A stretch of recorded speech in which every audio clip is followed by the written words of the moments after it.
이사야 16장 1절에서 5절에 있는 말씀입니다. 찾으셨으면 제가 한 절 읽고 여러분들 한 절 읽고 교독하도록 하겠습니다. 맨 마지막 절 5절은 다 같이 읽도록 하겠습니다. 이사야 16장 1절에서 5절에 있는 말씀입니다. 제가 가진 성경으로 구약 성경 986페이지입니다.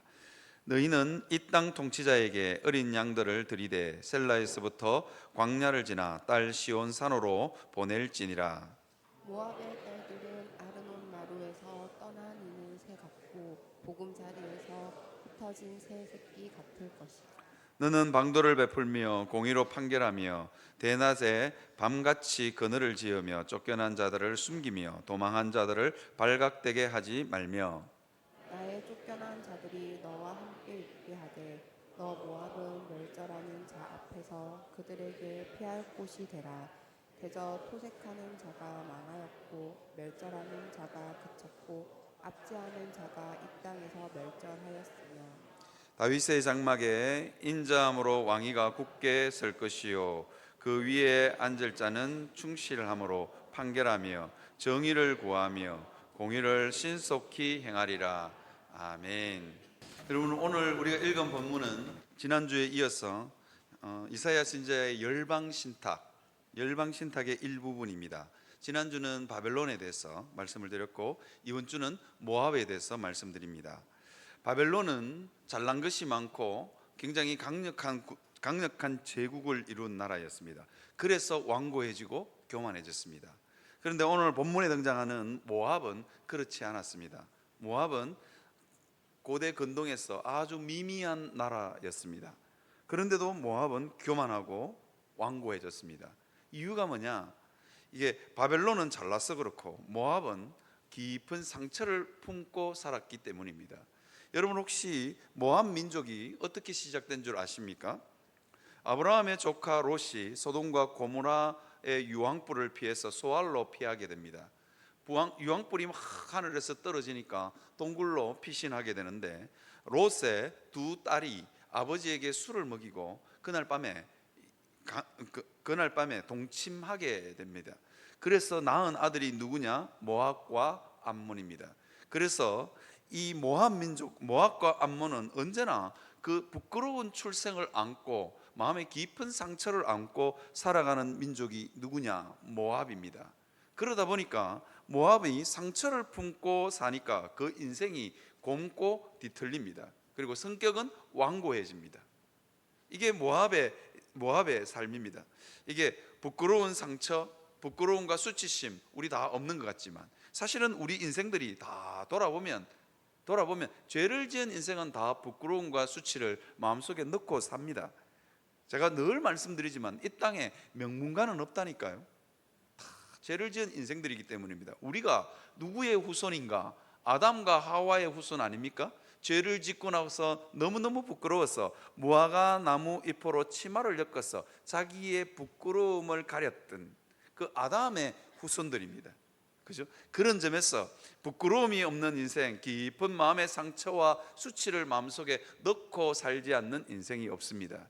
그런데 문제는 그 마음의 깊은 상처와 수치와 부끄러움을 마음에 넣고 사는 인생들마다 그 인생이 뒤틀린다는 겁니다. 거기에 문제가 있는 것입니다. 잘나면 잘나는 대로 완고해지고 교만해지고 못나면 못난 대로 완고해지고 교만해지는 게 인생이라는 겁니다. 이 모압 민족이 얼마나 그 마음이 뒤틀렸는지, 이게 이제 그 이스라엘이 출애굽할 때 어떻게 했냐면, 아니 모압에는 왕의 대로라고 하는, 우리나라로 치면 아주 좋은 도로가 그 왕의 대로가 모압과 암몬을 가로질러 있었습니다. 그래서 이 도로를 통과하면 이스라엘 백성들이 약속의 땅 가나안으로 쉽게 갈 수 있습니다. 그런데 하나님이 모세를 통해서 이렇게 합니다. 모압하고 암몬한테 지나가게 해달라고 부탁해라. 그리고 양식은 사 먹고 절대로 여자를 겁탈하거나 강간하는 일은 없다. 그냥 우리가 힘이 강할지라도 너에게 양식을 사 먹고 그 길을 지나가겠다. 그냥 지나가게만 해다오. 그렇게 했는데 특별히 모압이 거절합니다. 이게 심보가 참 마음 심보가 고약한 겁니다. 이게 이제 여러분 혹시 이게 마음심보가 뒤틀릴 대로 뒤틀린 거예요. 여러분 혹시 이런 이야기 한번 들어보셨습니까? 목자들이 양을 돌볼 때 양이 참 순진하고 어리석은 동물이 양입니다. 그래서 목자의 돌봄이 반드시 필요한 동물이 뭐냐? 양입니다. 양이요, 자는 모습을 보면 참 신기합니다. 추우면 어떻게 하냐면 양이 뚝뚝 떨어져서 잡니다. 왜 그런 줄 아세요? 다른 양 따뜻할까 싶어서. 다른 양 따뜻할까 싶어서. 참 양이 웃기. 더우면 어떻게 하느냐? 더우면 따다다다닥 붙어서 잡니다. 왠 줄 아십니까? 다른 양 시원할까 싶어서. 이게 양입니다. 이게 모압이 어떤 사람이냐? 모압이 이런 마음심보가 아주 고약한 겁니다. 지나가게만 해다오 그러는데도 거절합니다.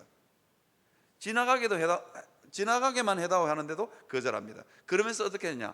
다 된 밥에 재 뿌리는 민족이 누구냐? 모압입니다. 왜 그러냐면 이게 이제 이스라엘이 약속의 땅을 문 앞에 두고 있습니다. 그러니까 어떻게 하냐니까 속이 쓰린 거예요. 속이 쓰린 거야. 그러니까 어떻게 하냐면 모압 왕 발락이라는 무당을 불러옵니다. 그리고는 어떻게 하냐면 발람이 이게 발음이 비슷해서 그런데 모압 왕 발락을 무당을 하나 불러와가지고 뭐냐면 언약의 백성 이스라엘을 좀 저주를 좀 해달라는 거예요. 아니 그냥 이스라엘이요 그 왕의 대로를 못 지나가게 하니까 하나님이 이스라엘 백성들이 너무 화가 나. 이 민족 그냥 하나님 전쟁을 한번 할까요? 그러니까 아니다, 싸우지 마라. 형제의 나라다. 너희와 피가 섞인 혈연의 나라니까 피해서 가라. 삥 돌아서 갑니다. 삥 돌아서 가는데 모압 왕 발락이 그냥 보내주면 되잖아요.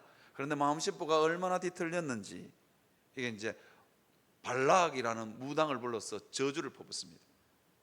저주를 퍼부려고 하는데 하나님이 그것도 어떻게 하냐니까 축복으로 바꿔버립니다. 이 무당의 입에서 이스라엘 백성을 향한 저주가 나와야 되는데 복으로 그냥 바꿔버리는 거예요. 이게 발락이 아무리 입을 털어막아도 축복이 그냥 막 나오는 겁니다. 그렇게 바꿔버립니다. 그러니까 막 그 정도쯤 했으면 하나님이 이스라엘 백성들을 정말로 사랑하시는갑다. 나도 저 이스라엘 백성처럼 돼야 되겠다. 이렇게 생각해야 되는데 이게 배가 아픈 거예요. 그러니까 어떻게 하냐니까 모압 여인들이 이스라엘 남자들을 꼬셔가지고 바알보올에서 음행하게 합니다. 그래서 음란의 죄를 이스라엘 백성 가운데 이렇게 뿌려버립니다. 참 못된 민족입니다. 그리고 늘 이스라엘 가까이 하나님은 이상하게 이 모압을 어떻게 하냐면 이스라엘 언약의 백성 가장 가까이에 붙여 놓습니다. 사해 하나를 사이에 두고 사해만 건너면 사해 건너편이 어디냐? 모압 땅입니다. 그런데 꼭 그런 사람은 내 옆에 붙여 놓는단 말이에요, 하나님이.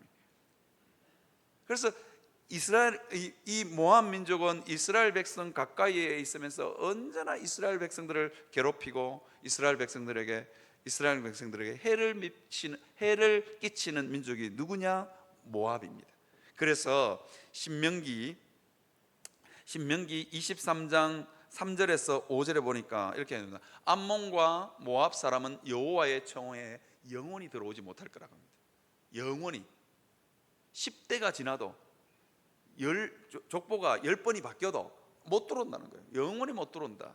왜냐하면 그들이 애굽에서 나올 때에 떡과 물로 너희를 길에서 영접하지 아니하고 메소포타미아의 보올이죠. 잠깐만, 제가 요걸 보고 있겠습니다. 부돌 사람 부올의 아들 발람에게 뇌물을 주어 너희를 저주하게 하였습니다. 요거 말고도 또 있습니다. 아까 말했던 것처럼 바알부올에서 음행에 빠지게 했습니다. 그런데 여러분 우리가 오늘 본문을 잘 되돌아보십시오. 그래서 하나님이 이 모압 민족을 저주했습니다. 영원히 이 여호와의 총에 못 들어온다. 그래놓고 오늘 본문은 하나님의 마음이 바뀌었어요.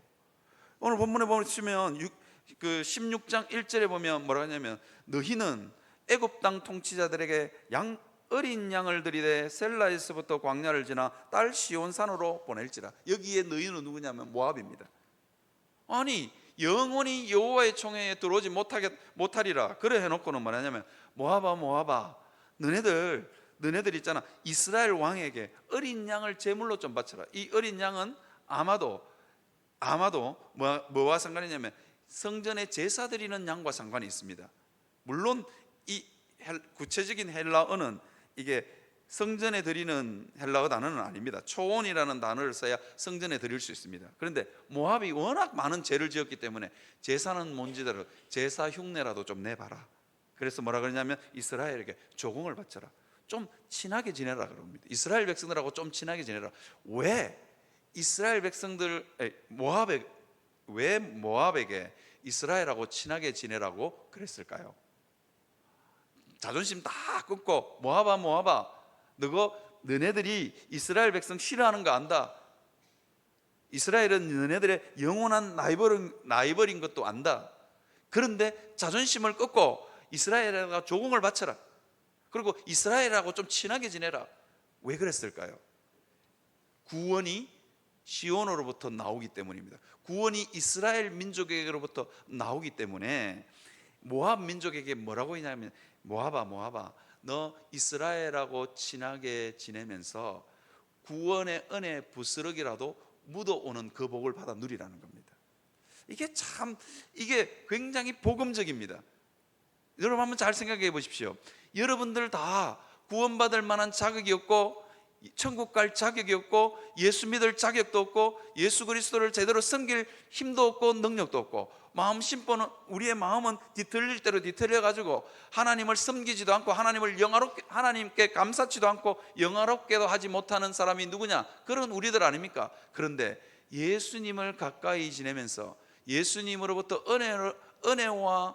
은혜를 공급받아서 하나님을 믿는 백성으로 우리를 만들어 주셨잖아요. 그러니까 우리 예수 그리스도를 가까이해서 은혜와 구원의 복을 누리듯이 우리에게 없는 구원과 은혜를 누리듯이 모압 백성에게도 그 이야기를 하고 있는 겁니다. 좀 가까이 지내라, 친하게 지내라. 그러면 구원의 복이 묻어온다는 겁니다. 여러분, 제가 오늘 이 모압 땅에 환란이 몰아칩니다. 그러니까 하나님이 모압 백성들에게 이렇게 이야기합니다. 제가 오늘 표준 세번역으로 준비해 왔는데요. 어떻게 준비해 왔냐? 한번 띄워 주시겠습니까? 그들이 유다 백성에게 애원한다. 그렇게 되어 있습니다. 모압아, 너가 유다 백성에게 가서 좀 애골벅골했으라도 이스라엘 백성 옆에 가까이 있으라는 겁니다. 이스라엘 백성 옆에 가까이 있으라는 거예요. 왜?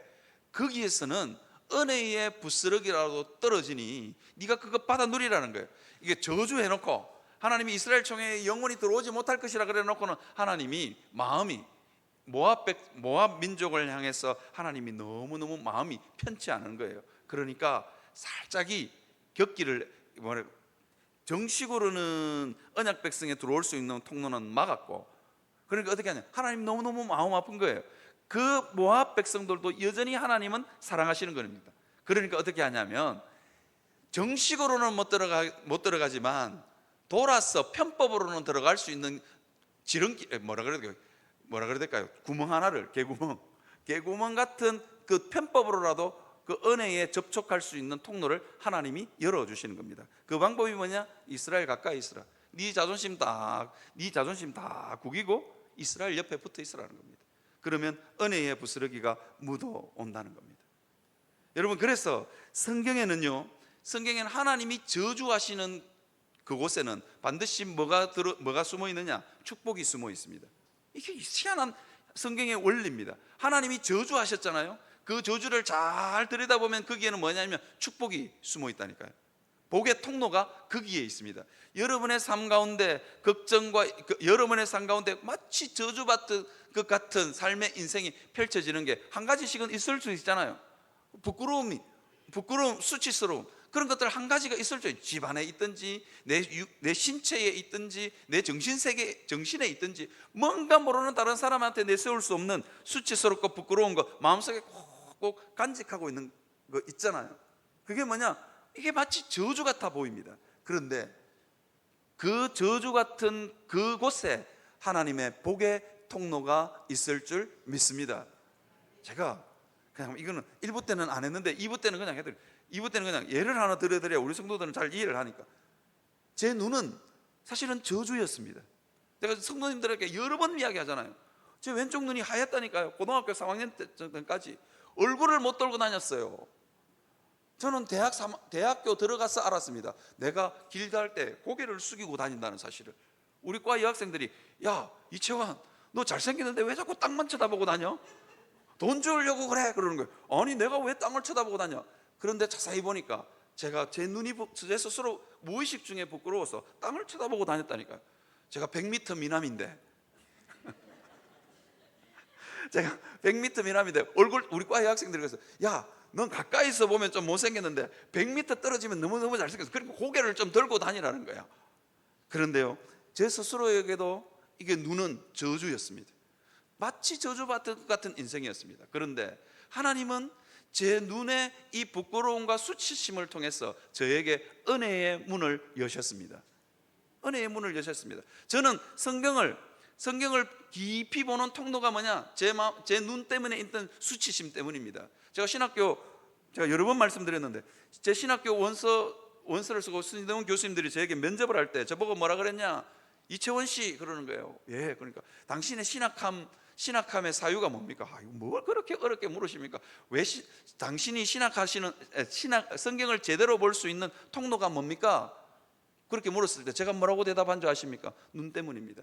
저 안에는 깊은 수치심이 있는데 하나님은 그 수치심 때문에 죄를 더 깊이 볼 수 있고 인생의 연약함을 더 깊이 볼 수 있고 다른 사람을 볼 수 있는 국률의 마음이 더 깊어졌습니다. 이게 하나님이 눈으로 말미암아 저에게 부으시는 복의 통로였습니다. 사랑하는 성도 여러분, 여러분의 삶 가운데 있는 깊은 수치심, 마치 저주받은 것 같은 그것 속에 뭐가 숨어 있느냐? 하나님의 복이 숨어 있음을, 하나님의 축복의 통로가 숨어 있음을 믿으시는 여러분 되시기를 바랍니다. 그래서 그 하나님 앞에 좀 더 가까이 갈 수 있는 여러분들이 되시기를 바랍니다. 그것을 통해서 은혜가 여러분의 삶 가운데 묻어갈 줄 믿습니다. 그죠? 그래서 여러분 제일 불쌍한 성도가 누구냐? 교회 안 나오는 성도입니다. 마음이 상해도 속이 상해도 교회에 나와야 됩니다. 그래서 여기에 나와야 은혜가 묻어갈 거 아닙니까? 확실합니다. 제 말 확실합니다. 그죠? 마음 상한다고 교회 안 나오면 안 돼. 마음 상할수록 교회 와야 돼. 그래야 은혜가 묻어갈 거 아닙니까? 그죠? 나는 은혜 받기 싫어. 은혜를 막 발로 걷어차고 사는 인생도 교회에 나오다 보면 은혜는 묻어가는 역사가 있을 줄 믿습니다. 그래서 우리는 언약 공동체에, 하나님의 공동체에 늘 가까이, 그리고 성경 말씀도 늘 가까이, 까만 건 글자요 흰 건 종이고, 그런 성경이라 할지라도 끼고 자든지 배우고 자든지 어쨌든 성경을 가까이 하는 그 사람에게 은혜의 부스러기가 묻어갈 줄 믿습니다. 그래서 늘 언약 공동체 가까이에 거하시는 여러분들이 되시기를 바랍니다. 이게 제 이야기가 아니라니까요. 하나님의 저주 속에는 축복이 숨겨져 있다. 이게 제 이야기가 아닙니다. 제가 그냥 제 삶의 이야기를 해드렸는데 성경으로 증명을 해드릴게요. 여러분 혹시 기브온 족속이라고 여러분 들어보신 적 있습니까? 기브온 족속은 이스라엘 백성들이 약속의 땅 가나안을 가나안에서 정복 전쟁을 펼칠 때, 가만 보니까 이스라엘이 너무너무 강해요. 야, 저 이스라엘 민족하고 붙었다가는 뼈도 못 추리겠다 싶으니까 어떻게 했냐면 헌 옷을 입고 그 다음에 곰팡이 피는 빵을 들고, 그리고는 먼 곳에서 온 것처럼 이스라엘 백성을 속여서 화친의 언약을 맺은 민족이 누구냐? 기브온입니다. 그래서 이스라엘 백성들이 너무너무 화가 난 거예요. 여호수아도 너무너무 화가 난 거야. 그래서 저주를 퍼붓습니다. 어떤 저주를 퍼붓냐면 너희는 나무 패고 물 깃는 종이 될지어다. 그러면서 하나님이 여호수아는 나무 패고 물 깃는 종이 될지어다 이렇게 저주했는데 하나님은 그걸 살짝 바꿔요. 그래, 야들이 잘못 사긴 했지. 어디 언약의 백성을 속여? 그러면서 하나님은 거기다가 하나를 더 붙입니다. 여호와의 성전에 나무 패고 물 깃는 종으로 저주를 받을지어다. 여러분, 여기에 하나님의 복의 통로가 숨어 있다는 거 아닙니까? 왜냐면요, 하나님의 성전에서 나무 패고 물 깃는 종으로 살면서 뭘 보라고요? 언약 백성들이 살아가는 그 복의 통로를 경험하라고.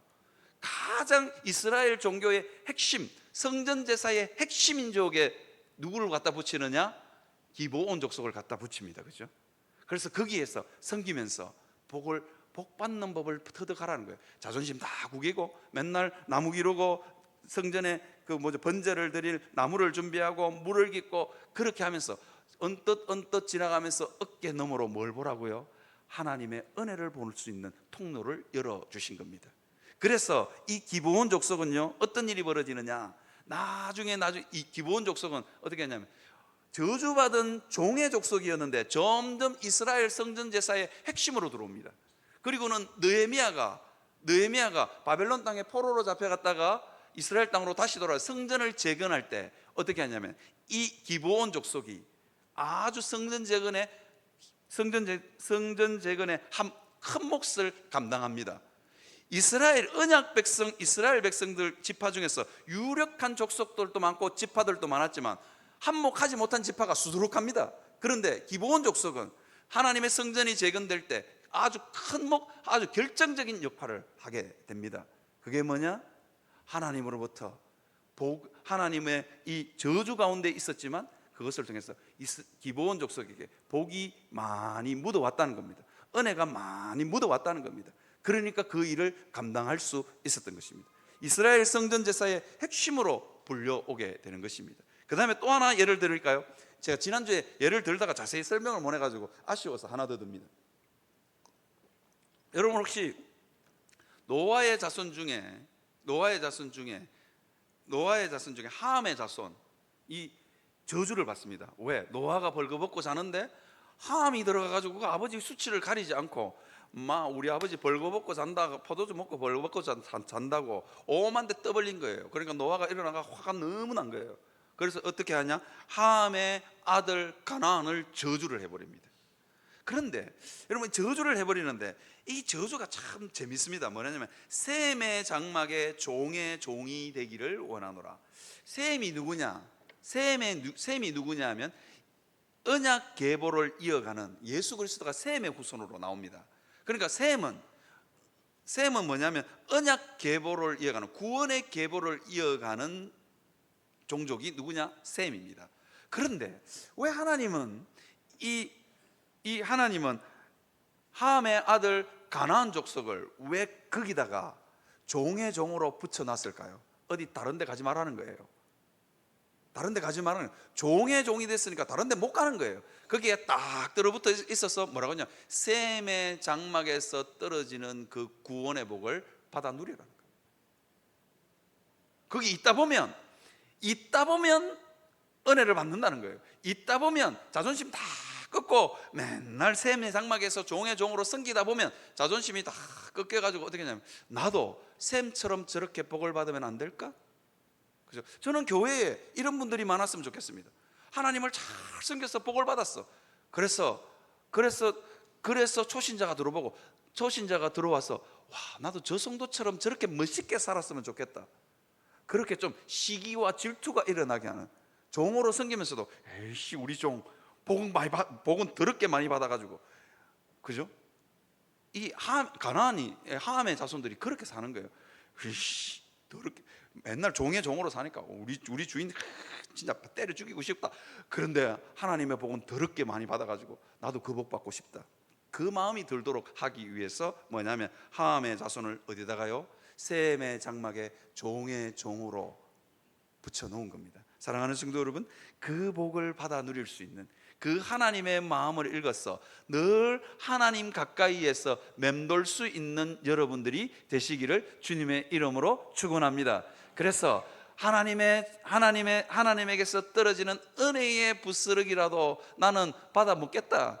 자존심 다 꺾고 그렇게 살아갈 수 있는 여러분들이 되시기를 바랍니다. 그러면요, 그게 부스러기가 아니라니까요. 그게 진짜일 수 있습니다. 그죠? 여기에 있는 기브온 족속과 함의 자손들은 자기들의 자존심만 꺾으면 하나님의 진짜 은혜를 맛볼 수 있는 통로가 거기에 담겨져 있었습니다. 사랑하는 성도 여러분, 저주 속에 하나님의 축복의 통로가 있음을 믿으시기를 바랍니다. 제가 아는 목사님 중에 목회하시는 저를 대학교 때 가르쳤던 목사님이 어느 날 이렇게 하더라고요. 이 목사, 나는 있잖아 교회에 힘들고 어려운 일이 있고 내 막 예먹이는 성도만 있으면 낮에는 울고 밤에는 집에 가서 웃는다 그러시는 거예요. 내가 그래서 목사님 낮에는 울었으면 밤에도 울 건데 교회 애 먹이는 성도 힘들 건데, 그러니까 교회가 시험에 들면 힘들 건데, 목사님 어떻게 집에 가면 웃을 수 있습니까? 그러니까 나 우리 와이프 몰래 베개 탁 베고 살짝 웃는다 그러시는 거예요. 그래서 왜요? 그러니까 있잖아, 하나님이 이번 일을 통해서 내게 어떤 복, 어떤 은혜를 베푸실지 몰라서 기대가 돼서 웃는다는 거예요. 나 그 목사님 보면서 내가 너무 웃겼어. 힘든 일이 있고 어려움이 있고 저주 같은 인생이 있을 때마다 힘들긴 한데 한번 살짝 돌려서 생각해 보면 하나님이 이 일로 내게 어떤 은혜를 베푸실까? 자기 인생에 그런 경험들이 차곡차곡 쌓여 있는 겁니다.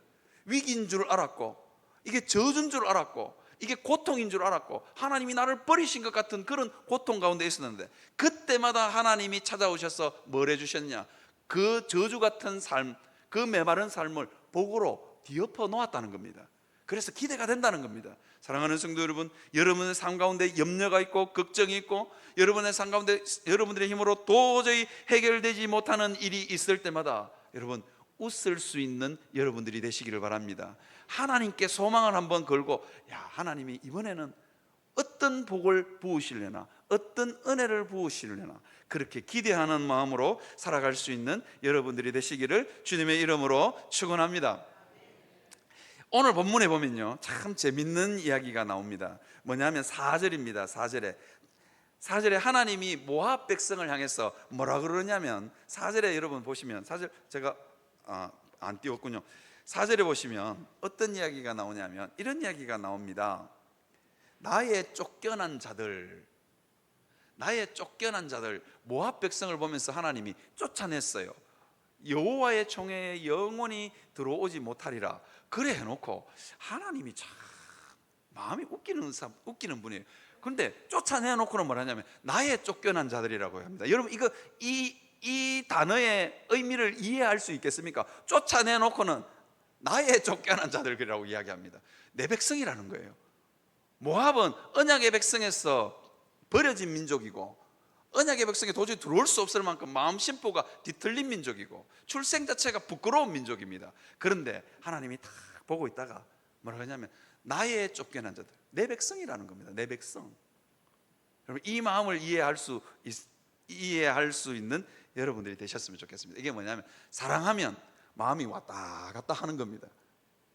이 말 무슨 말인지 모르겠습니까? 사랑하면 마음이 왔다 갔다 합니다. 죽일 수도 없고 살릴 수도 없고. 여러분 자녀들 보면서, 제가 요즘 우리 사춘기 아이를 보면서 저놈의 자식 죽일 수도 없고 살릴 수도 없고 마음이 왔다 갔다 합니다.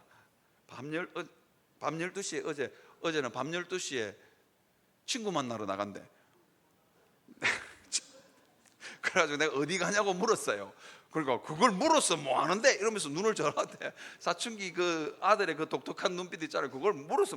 아니 밤 12시에 아들이 나가는데 그거 왜 나가냐고 묻지 않는 아버지가 이상한 거 아니에요? 그걸 물었는데 상관하지 마라.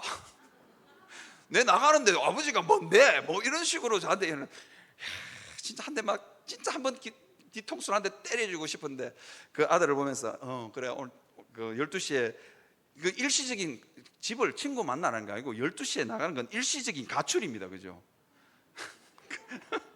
그런데 그 아들을 죽일 수도 없고 살릴 수도 없어가지고 돈 10,000원을 줘가지고 용돈 줘가 보냈다니까요.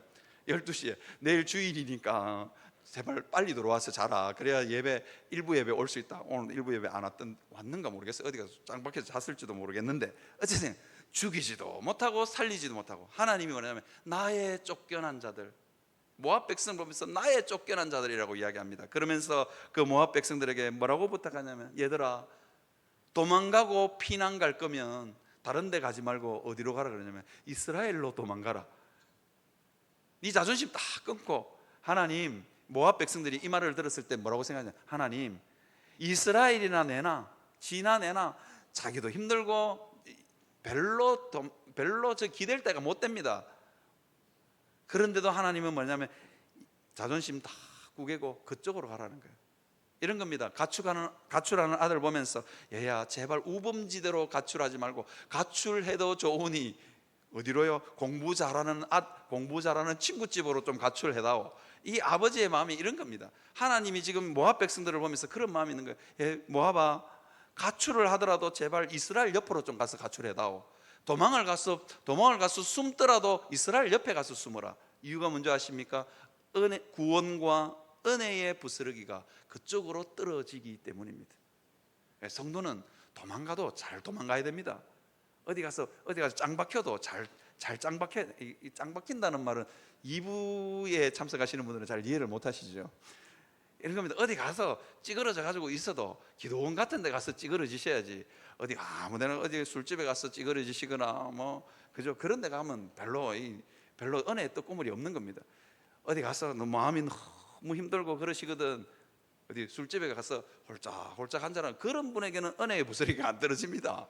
여러분, 술집에 은혜 임하는 거 보셨습니까? 힘들고 인생이 너무너무 힘들고 어렵거든, 기도원에 가서 찌그러지시든지 교회 와서 찌그러지든지, 그래야 은혜의 복이 있을 줄 믿습니다. 지금 하나님이 모압 백성을 보면서 나의 쫓겨난 자들, 너 내 백성이다, 그러니까 제발 이스라엘 옆에 가서 있으라, 그렇게 이야기합니다. 그 이유가 있습니다. 그 이유가 있는데, 그 이유가 뭐냐면 사네립이 지금 쳐들어왔거든요.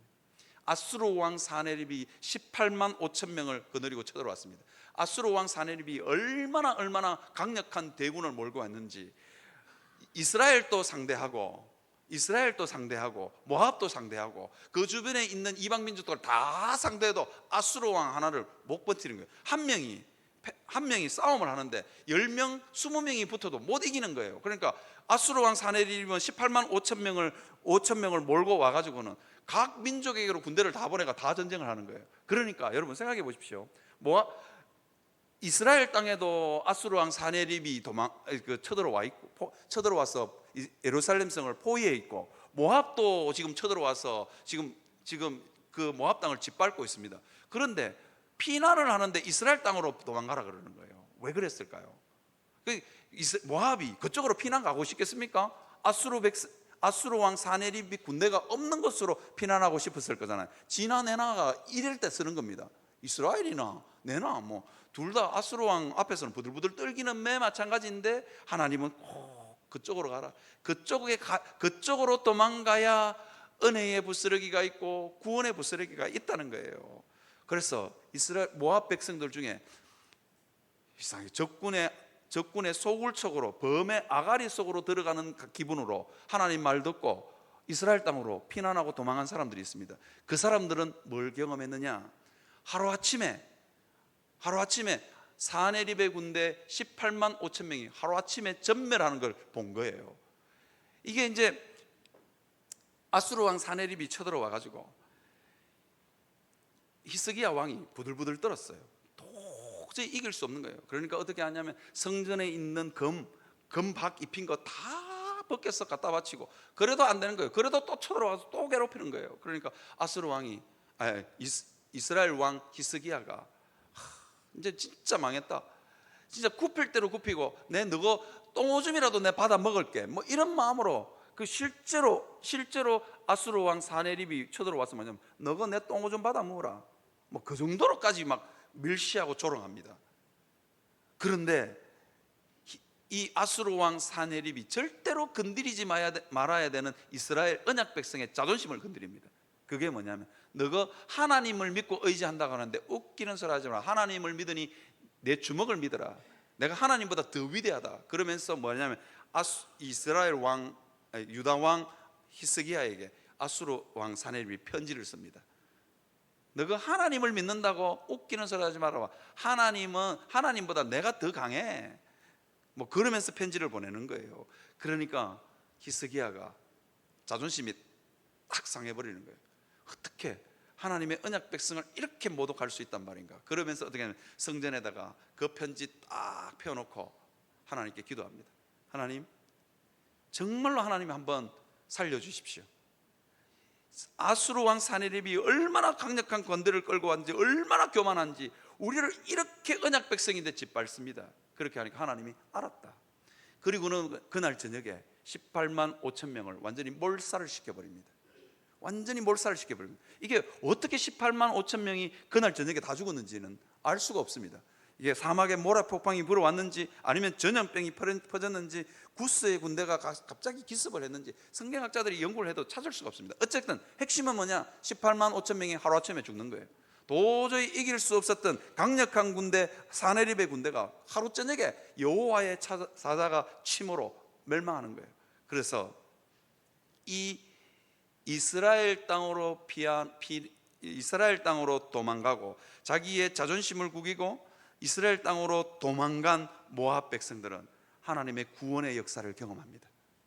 아, 하나님 이렇게 전능하신 분이군요. 그러면서 어디로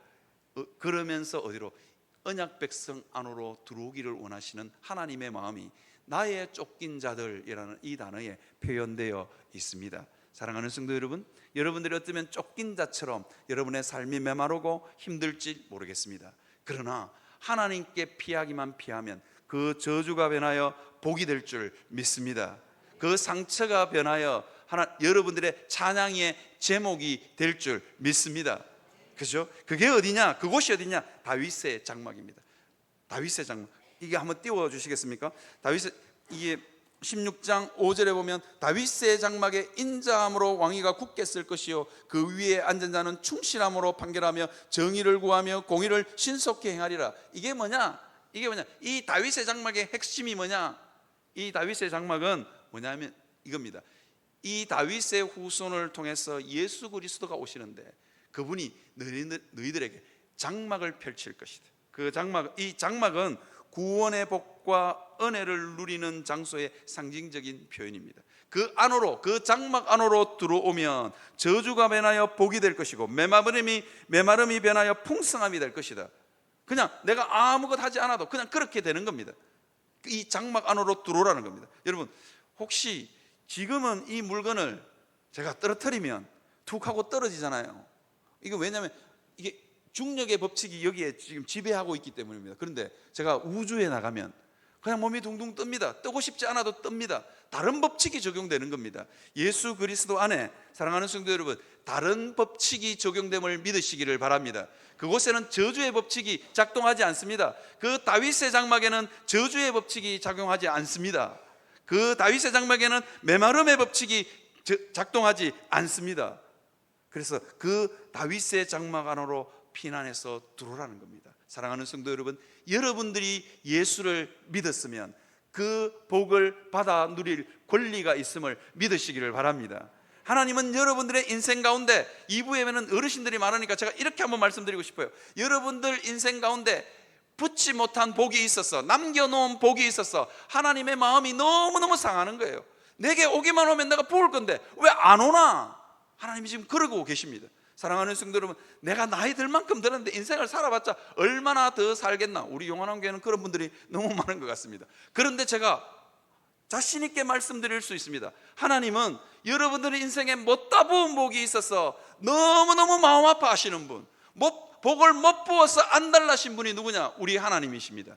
그 하나님이 이렇게 말씀하십니다. 예수 그리스도 안으로 들어와라.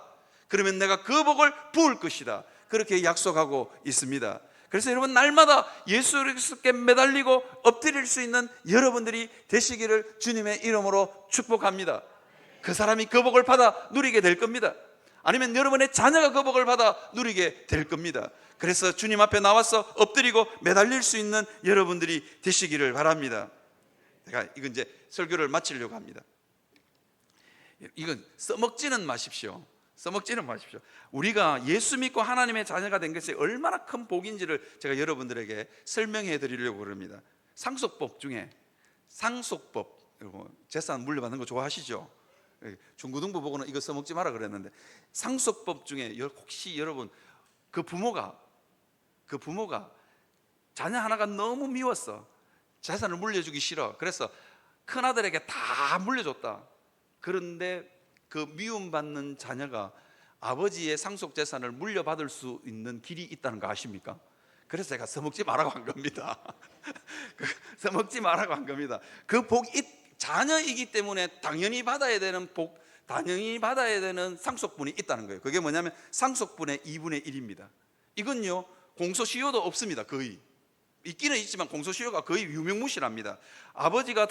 부모가 돌아가신 것을 안 지 1년 안에, 아니면요, 돌아가신 지 1년 지나도 상관없습니다. 상속이 개시된 지 10년 안에, 아니면 부모님이 남겨준 재산이 있다는 걸 알면, 부모님이 남겨놓고 가신 숨겨놓은 재산이 있다는 것을 안 날로부터 10년 안에 언제든지 이건 청구할 수 있습니다. 법원에 가서 청구하면 정상적으로 받을 수 있는 상속분의 2분의 1을 받을 수 있다는 거예요. 혹시 오늘 그 사실을 깨닫고 아싸 하시는 분들, 쓰지는 마십시오. 자녀이기 때문에 받아 누리는 복이라는 거예요. 여러분, 우리도 마찬가지입니다. 우리가 예수 믿고 하나님의 자녀가 되었고 예수 안에 있기 때문에 받아 누릴 복이 있음을 알고 늘 하나님의 교회에, 하나님의 말씀에, 그리고 예수 그리스도께 나와서 엎드릴 수 있는 여러분들이 되시기를 바랍니다. 그러면 그 복을 받아 누리게 될 것입니다. 여러분, 그 복을 받아 누리며 살아갈 수 있는, 그래서 다윗의 장막에 거할 수 있는 여러분들이 되셨으면 좋겠습니다. 말씀을 정리합니다. 때로는 우리 삶 가운데 저주받은 것 같은 인생을 살지도 모르겠습니다. 나는 왜 이렇게 지질이 돼도 복이 없나? 하나님이 나를 버렸나? 그런 생각을 할지도 모르겠습니다. 그렇게 살 만큼 우리 인생은 메마르고 고달픈지도 모르겠습니다. 그러나 그 저주 속에 하나님의 복의 통로가 숨겨져 있음을 알고 예수 그리스도께 와서 엎드릴 수 있는 여러분들이 되시기를 바랍니다. 엎드려서 그냥 하나님 복을 주십시오 구걸하는 것이 아니라 복을 당당히 청구할 수 있는 여러분들이 되시기를 바랍니다. 주님 주십시오, 내 거 아닌데 주십시오 아니고 하나님 내 겁니다 주십시오, 내 겁니다 주십시오. 그렇게 하나님 앞에 당당히 나가서 예수 그리스도로 말미암는 그 복을 받아 누리시는